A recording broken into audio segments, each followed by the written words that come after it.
My first project after retiring in April 2011 was a 4.5-month cruise to the Society Islands on our Beneteau 35-foot sailboat, Moku. Here's a picture of Moku at anchor in Bora Bora's lagoon. My wife Lori and daughter Kara came with me on this trip, but Lori gets seasick, so she gets the princess treatment and gets to fly down. So 19-year-old Kara and I double-handed to Tahiti. Kara and I sailed out of Kaneohe Yacht Club on June 22nd. Here we are going across Kaneohe Bay. You can see some of the feature comforts we got on the boat to protect us from the elements. Here's a bimini and dodger, as well as lee cloths to protect us from the spray. Back aft here we've got a wind generator that makes power to run the boat, and the boat's being steered by an electric autopilot that steered all the way to Tahiti, so we never had to drive the boat. This is our track south to Papeete. Tahiti lies just a little bit east of the Hawaiian Islands and a little bit closer to the equator, which is the red line there, than Hawaii does. It took us just under 18 days to get there. The world has changed since I started sailing across the ocean 35 years ago. Back then we navigated with a sextant and often went for days on end not knowing where we were when it was overcast. Now we have GPSs and chart plotters that update our position to within a few feet every 3 seconds. This is a screenshot from my laptop computer with my navigation software running. It shows our daily positions and typical weather forecasts. The arrows indicate wind direction, and the flags on the arrows wind strength. As you'd expect, there's northeast trades up north of the equator, southeast trades down south of the equator, and in between is an area of no wind called the Intertropical Convergence Zone, or doldrums. Sometimes that ITCZ can be 250 miles wide and take 4 days to get through. But for us on this trip, it was just 4 hours of powering. We were very lucky. These are the navigation tools that I had aboard Moku. We have a GPS that looks like a thumb drive that plugs into a USB port on my laptop. We received our weather files using email via our satellite telephone there. And the prices are quite reasonable now. I used an Inmarsat iSat phone Pro. It costs about $550, $13.50 a month to subscribe, and 85 cents a minute for airtime. We don't even take the sextant along anymore, depending instead on redundant GPSs. I had 4 aboard the boat. This is pretty much what it looked like sailing all the way to Tahiti, close reaching on port tack. It was damp and bumpy almost the whole way and pretty windy, but at least we could aim in the direction we wanted to go. As I mentioned earlier, the autopilot steered the whole way flawlessly, and we always had plenty of juice with the wind generator because it was so windy. This is what Moku looks like with 3 reefs in the mainsail.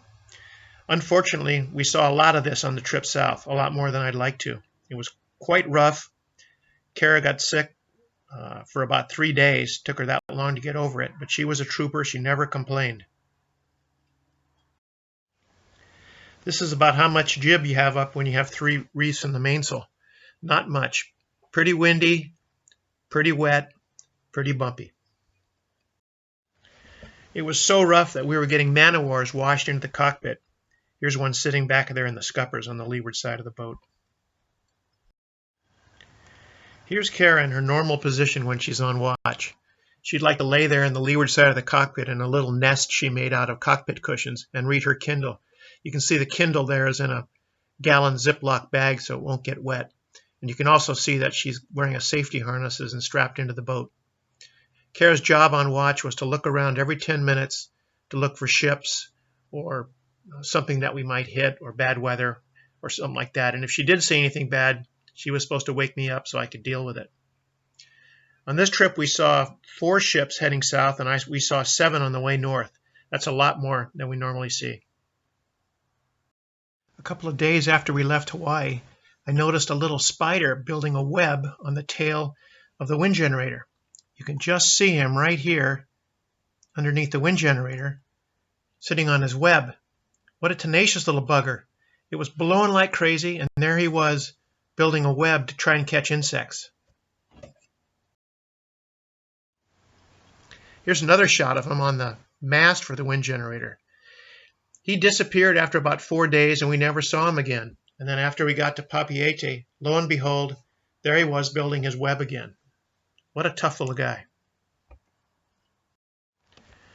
Kara had never been across the equator before, and it's a tradition that polywogs, or newcomers as they cross the equator for the first time, get initiated by King Neptune.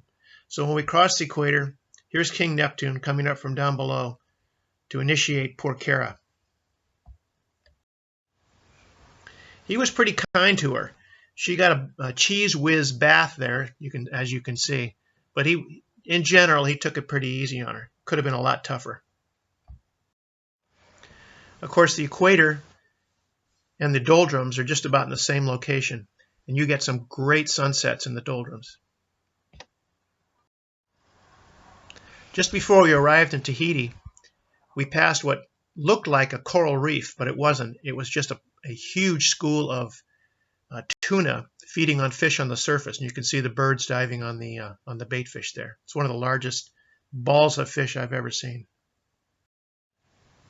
Fishing was pretty good. Here's a little mahi we caught a few days south of Hawaii. Every morning when the sun came up, we'd find a few flying fish in the scuppers. One day there were about a dozen there. I cleaned them up and threw them all overboard.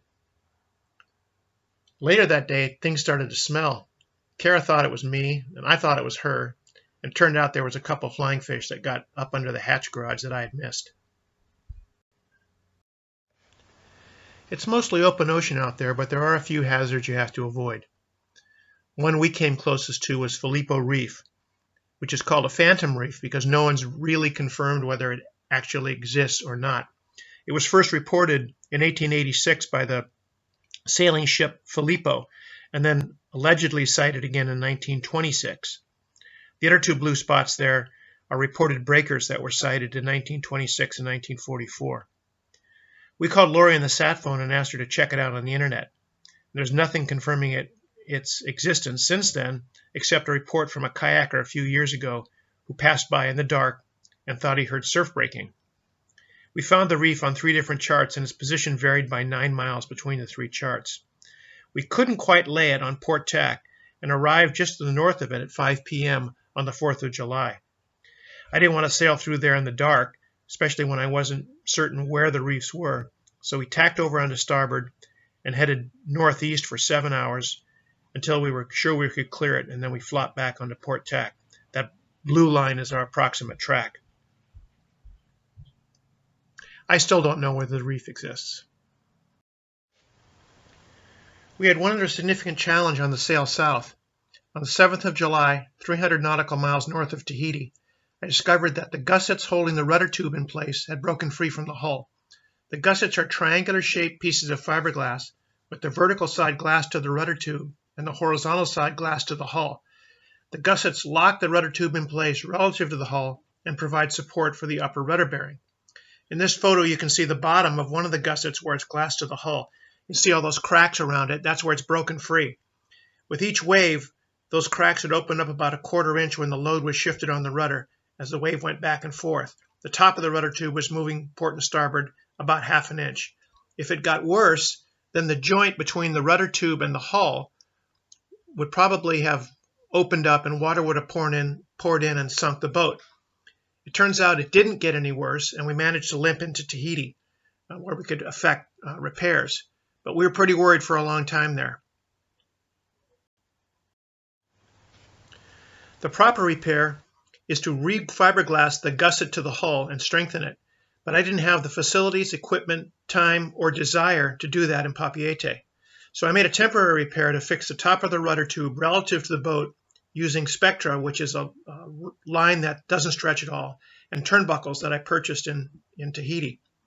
I secured the top of the rudder tube horizontally to a 4x4 transverse fiberglass rib that was located just after the rudder.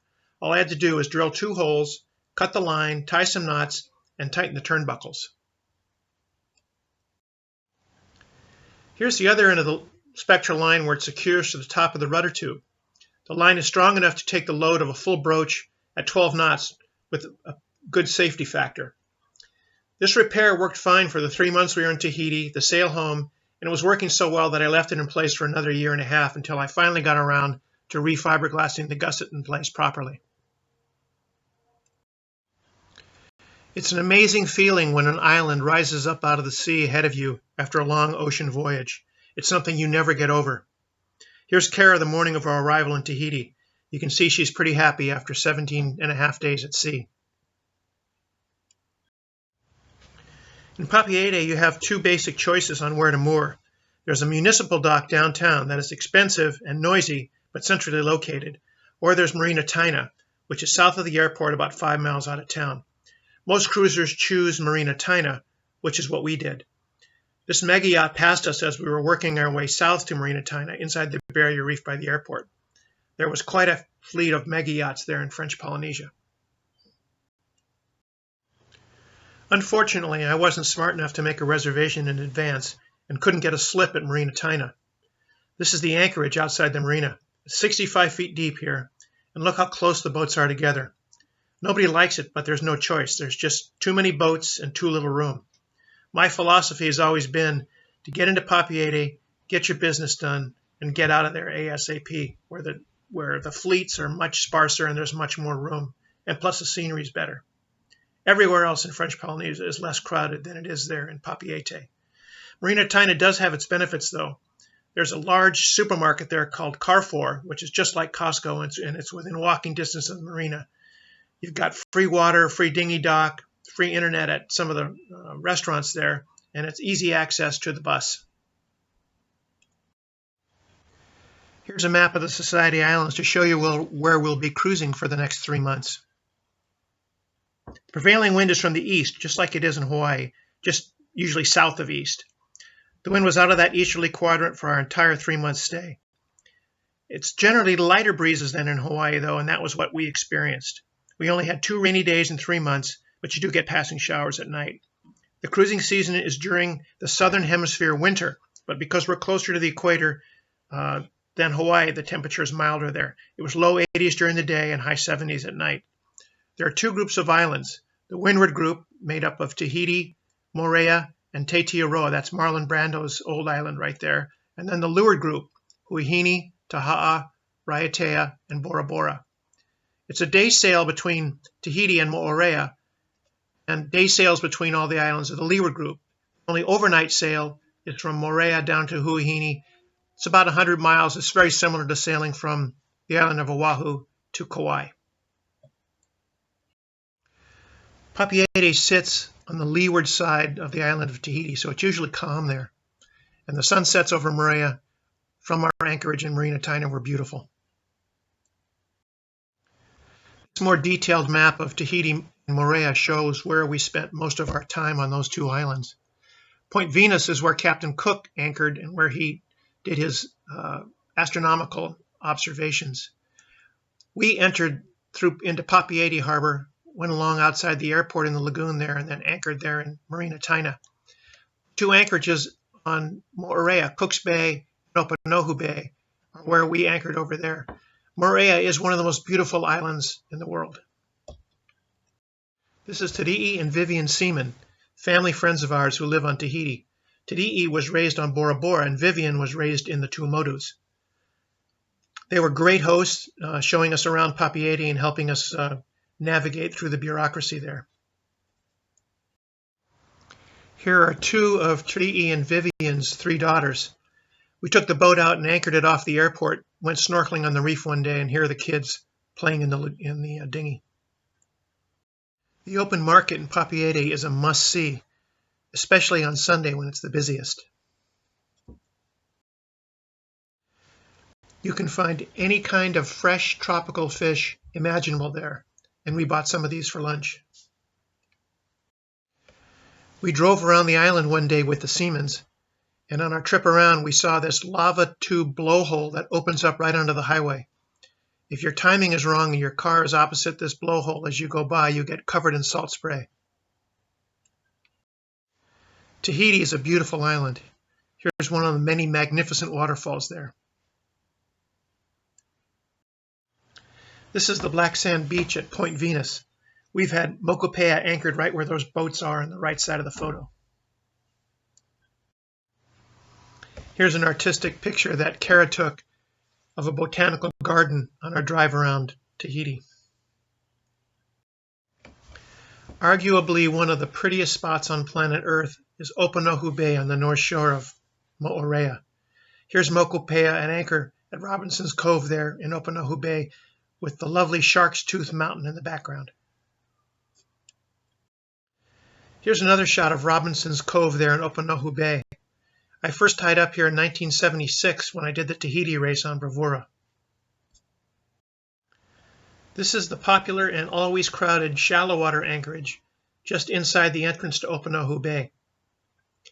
Most other places you have to anchor, it's close to 100 feet deep, but here, it's only about 15 feet.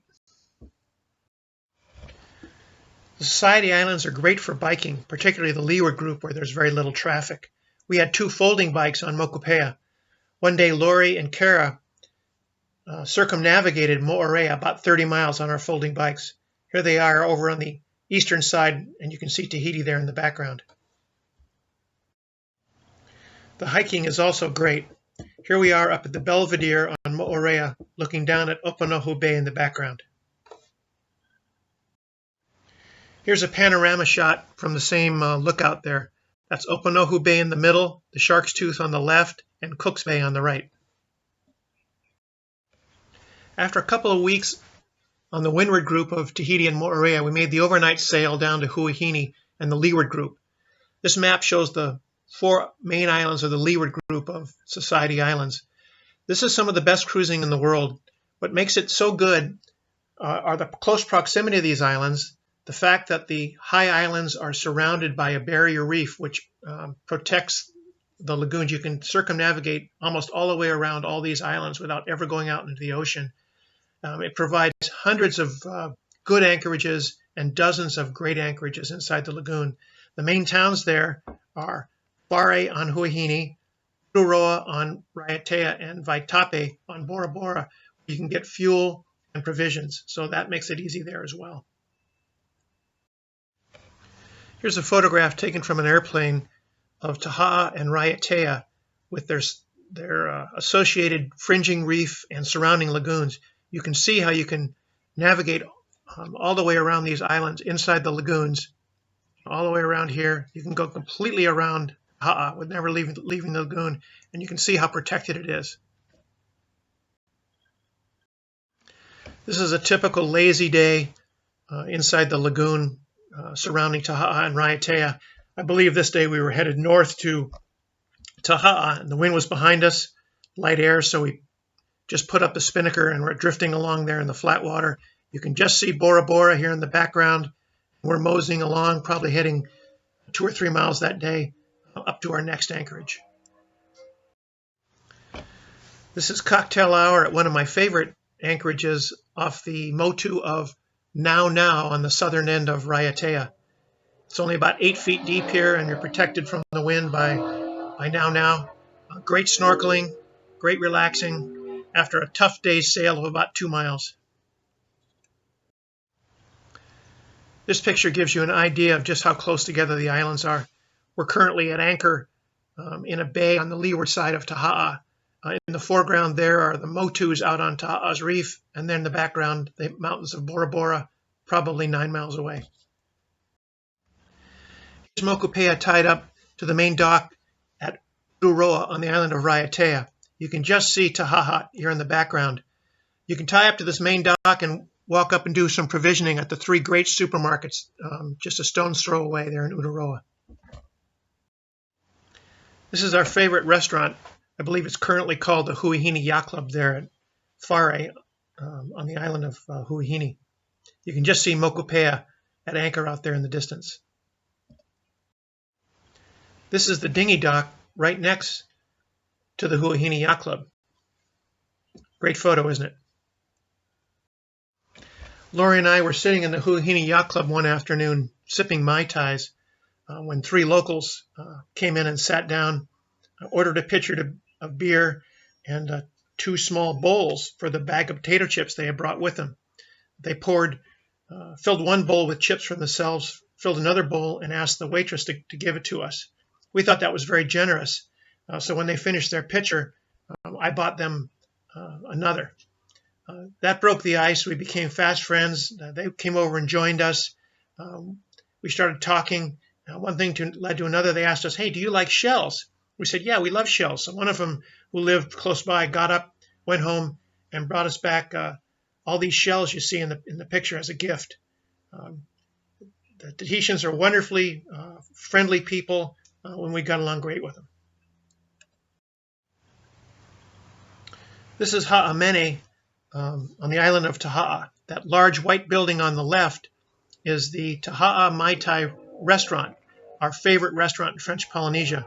From our anchorage where this picture was taken, you row into their dinghy dock and go in there for dinner. The owner and chef is Bruno, a Paris-trained chef that wears the white coat and the whole deal.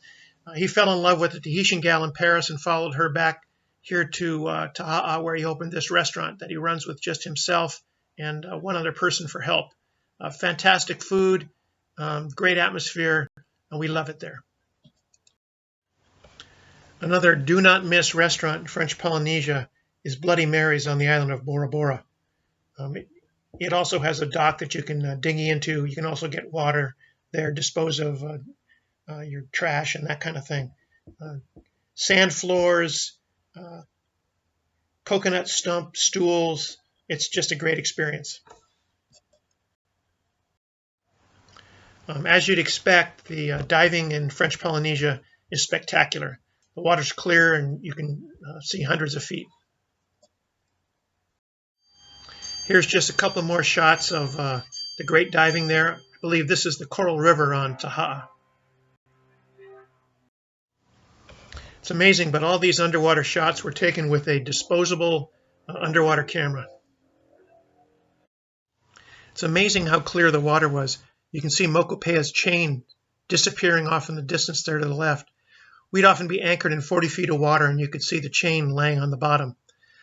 You can also see how shallow the water is. There's probably 1.5 or 2 feet of clearance under Mokupea's keel. Fortunately, there's almost no tide in Tahiti, so if you can sneak in somewhere, you're not going to get caught unawares by tide. And here's more fish in the Coral River. The shelling was great. We found shells everywhere. Here's a gorgeous 6-fingered conch found right on the bottom underneath Mokupea. We were heading south one day in the lagoon on the western side of Huahine. When we stopped to go for a snorkel, I found this live conch shell underneath the boat. I wanted to keep it, but Lori made me throw it back. Here's another 6-fingered conch we found while diving with the seaman girls off of the airport there in Tahiti. Tahiti was an expert at finding these live auger shells. He pulled them all up from the sand there off the airport in Tahiti. We had a look at them, then we threw them back. Here's 4 live kauri I found underneath the boat off of Bora Bora. We just took a photo and threw them back as well. This is a typical day sail between the islands. We're reaching along in light air with a spinnaker up. Lori's reading her book down there by the leeward shrouds. Bora Bora is coming up there on the right. Another must-do experience there in Bora Bora is a hike to the top of the mountain. I did it twice. Here's Kara and I up there on the top looking south. You see all these boats at anchor here. They're right off the Bloody Mary's restaurant there. Spectacular views. Level of difficulty is just a little tougher perhaps than hiking Mount Olamana on Oahu. Here's another view from the top of the mountain there in Bora Bora, this time looking out towards the west. Mokupea's at anchor in here off of Aitape. You can see the big wide pass out into the ocean. It's easy to do that pass even in the middle of night, which I've done. I did the first time I entered there. Just a beautiful sight from the top of the mountain. And here's one more view as Kara and I are descending. Bora Bora's large, deep lagoon and wide navigable entrance make it an ideal harbor for a huge fleet. The United States was worried in World War II that the Japanese might take it over and use it for their fleet, so we installed these large guns to protect it all around the island. Paddling is the national pastime of Tahiti. Everybody does it, and they work very hard at it. It's not hard to see why they always win that Molokai race on Oahu. We're at anchor here off the motu of To'upua in Bora Bora's lagoon. You can just see the island of Maupiti out here in the distance. Didn't make it to Maupiti on this particular voyage, but I'd been there before. Here's some more paddlers in Bora Bora's lagoon. These guys love to get on the little stern wave that we drag along behind Moku and surf on it. And here's another sunset photo of a super yacht at anchor in Bora Bora's lagoon. Another typical shot of sailing along between the islands. That's Taha'a there in the background as we head for Bora Bora. This is our Irish pal David water skiing behind his dinghy. That's his Far 55 anchored there on the left. David was my age, working on a second family. He had his 30-year-old wife, a toddler, a baby, a nanny, and a captain all living on that boat with him. It was generally chaos, and he was always trying to escape to our boat to get away from it. More cruising friends, John and Gary on their 40-foot New Zealand cruising yacht Caper. They were on their way to Tierra del Fuego, and I found out a year or so later that they made it there. It's not all fun and games, though. There's work to be done even while you're cruising. Here I am re-waterproofing the Dodger, repairing a freshwater pump, and up the mast doing a rig inspection. I've always believed the most dangerous aspect of cruising isn't the weather, it's other cruising boats. That proved to be the case this cruise as well. We were anchored at the southern end of Huahine when this large catamaran came in, anchored dead to windward of us, and then the whole crew went ashore. They started dragging anchor down on top of us, and by the time I had that figured out, they were right over my anchor and I couldn't get out of the way. So I tied a fender to our anchor line, threw it over the side, had Lori motor the boat around while I swam over to help the cook try and figure out how to get this boat re-anchored. We managed to get it done, and I got back to Moku just as this crew was arriving back from their adventure on shore. Here's sunset from To'upua Motu in the Bora Bora Lagoon with Maupiti in the background. And another shot of sunset with the cruising fleet at anchor in the Bora Bora Lagoon.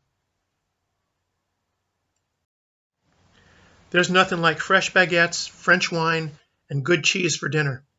Food prices were a bit more expensive than Hawaii, but not much. Some things were cheaper, like bread, French wine, and fresh fish, but the produce in particular was a bit more expensive.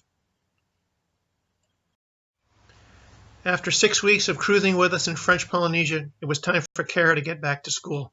Here we are at the Bora Bora airport out on the Motu, wishing her goodbye with a final hanano.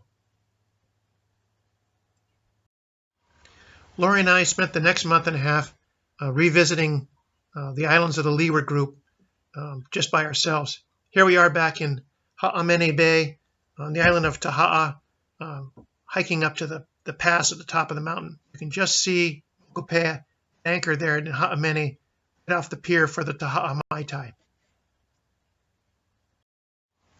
Here we are circumnavigating Taha'a on our bicycles. My morning ritual was to get up, make a cup of coffee, and take the dinghy out to do some spin casting. I never caught anything, but I had a great time. Here's one of the many marae, similar to our heiau, that are on all the islands in the Leeward group. And you'd often find bathing beauties in the waterfalls around Tahiti. Lori and I love to take the dinghy out and just drift around the lagoon. This is another one of our favorite secluded anchorages on the eastern side of Huahine. Quite often you'll be in here and you'll have it all to yourself. Here's another shot in the same anchorage. This photo is actually upside down. Pals Matt and Vicki Dyer flew down from Seattle to join us for a couple of weeks. Here we are in the Bora Bora Lagoon. We spent the time cruising around all 4 of the Leeward Islands. The girls flew home, and then Matt and I sailed Moku back to Hawaii. The day after Matt and Vicki arrived, he noticed my fishing rod there and asked me if he could use it. He took it, and within 2 minutes he had a fish on. I'd been fishing for 3 months and hadn't caught a damn thing. Here's the ladies relaxing in the Bora Bora Lagoon. This shot was taken just offshore of the Hinano canning facility in Bora Bora. Matt and I are paying our respects. Unfortunately, the French government will only let Americans stay for 3 months in French Polynesia before you have to get out of town. So it was time to go. This track shows our route back home to Hawaii from Bora Bora.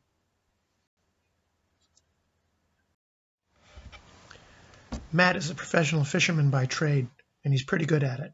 So we caught quite a few more fish on the way north than we did heading south. Here's Matt with a nice ono he caught. And a nice aku. We made our landfall on the Ka'u coast right off of Kalapana. We wanted to see the lava flowing into the sea. Unfortunately, the lava was taking a break from entering the sea during the day we arrived, so we didn't get to see much. We could see, as we approached in the darkness, we could see the fires burning up on the poly, but as we got close to land and under the cliffs, we couldn't see anymore. So we turned left and headed down the Ka'u coast, had a lovely day sail down there, got around South Point, anchored in Okoi for the night, and then the next day headed into Honokahau to clear into customs. Here's Moku entering Honokahau Harbor. That's Lori there in the foreground with her back to the camera, greeting us as we came in. We worked our way up the Kona coast, across to La Perouse Bay, over to Kanakakai and down to Lono, and then finally here's Moku sailing back into her home port of Kaneohe Bay. And here comes Moku back into the yacht club. That's Gordon Goldsmith blowing the conch shell there in the foreground. Lori threw a great big party for us when we got back home. She bought every bottle of Hinano beer on the island of Oahu and set up a whole Tahitian party, invited everybody down. It was great fun. It was a great trip, a great adventure, and it was great to be home.